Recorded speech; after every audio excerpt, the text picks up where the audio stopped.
Well, howdy there, Internet people. It's Dee again, and welcome to the Interstate with Dee.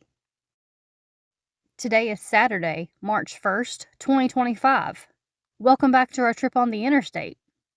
What we do here is present news from the state level that will end up having national importance later, or news that made it into the national news cycle but was overshadowed. Then we go over some questions from y'all. On this date, March 1st, in 1872, President Grant signed the Yellowstone National Park Protection Act into law. The first national park was born. Just a heads up to start off, there's a lot of adverse weather coming up this week with the expectation of tornadoes and flooding rain. In unrelated news, the layoffs in the federal government have reached NOAA. That's the agency that runs the National Weather Service. I'm sure that won't cause any problem at all.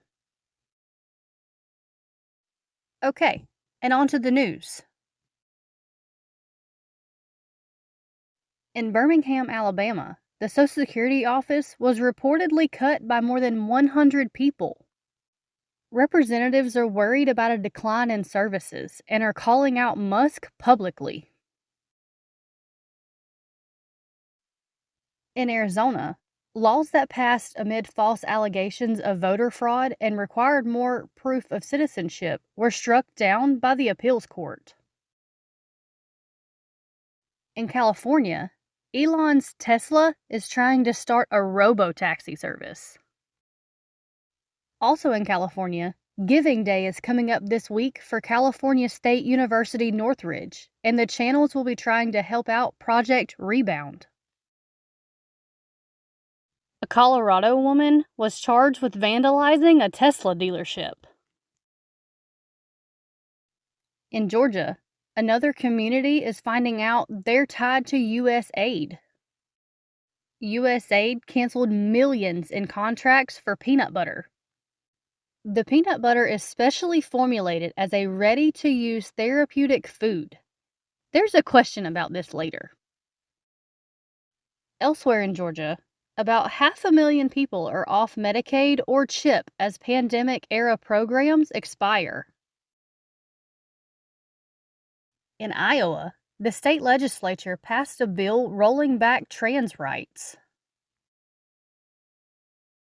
In Kentucky, there's a case of measles. There's no known connection to the large outbreak in Texas. Health officials are saying the person had traveled internationally to a location where there is active spread. We also have a tip from one of you in Kentucky. If you live in the state and follow legislation, you might want to look into HB4 and SB2. In Maine, MAGA opponents of the governor have started to recall petition. They've worked very hard to gather signatures. The state of Maine does not have a method of recalling the governor. Michigan beverage makers are saying the aluminum tariffs are likely to be problematic and raise prices. In Minnesota, Walz is considering a run for another term as governor instead of a Senate run.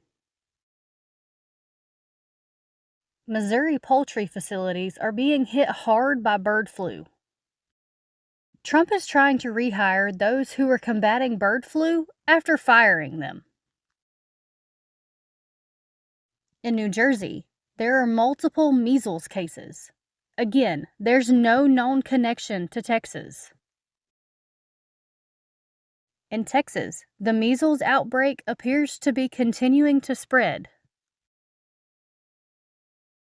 Wisconsin is still seeing a flood of money coming from a super PAC aligned with Elon Musk trying to shape the outcome of the state Supreme Court race. And here's your weird state fact for this week.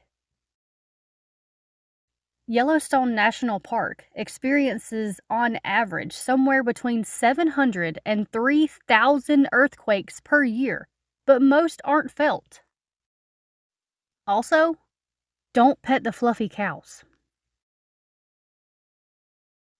Okay, so moving on to the question and answer portion of the show.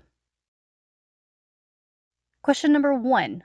So this isn't really a question, but some useful information for those in West Virginia. It says, West Virginia had a $400 million deficit, $153 million of which is our state's Medicaid program. Our legislature let this deficit build over the past several years in lieu of issuing tax cuts and cutting fees, while falling back on federal COVID money. And now there's no money to bring Medicaid into the black without cutting other programs and services. The reason I think this has national consequences is because DOGE has its sights on Medicare, Medicaid, and Social Security. And West Virginia is a prime example of how red states are already hurting and will hurt even more under Trump's economic plan. Question number 2. I'm from Fitzgerald, Georgia, and I'm sure we're about to be either in yours or Bell's coverage. Yeah, we're definitely hitting the find out portion of the show. Just remember that about a third of us voted against this. This is going to hurt us, and it'll take a while for people to realize it. I already heard people saying it won't hurt the town that bad because the peanut butter place only employs 1%. They don't understand that 1% spends money that keeps other people in business.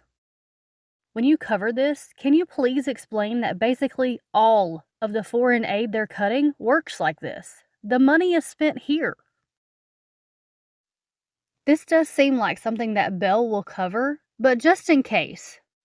Yes, most times when politicians say $10 million in aid to country X, what that really means is that the government spent $10 million in the United States and sent the products to country X to create goodwill or to somehow further American interests. Question number 3. D. You cover all the bird flu updates. Do you think the $1 billion to combat bird flu will work to stop it? So the money is for audits and to increase repayment to those who have to destroy their flocks. It won't stop it, but it will help track it, which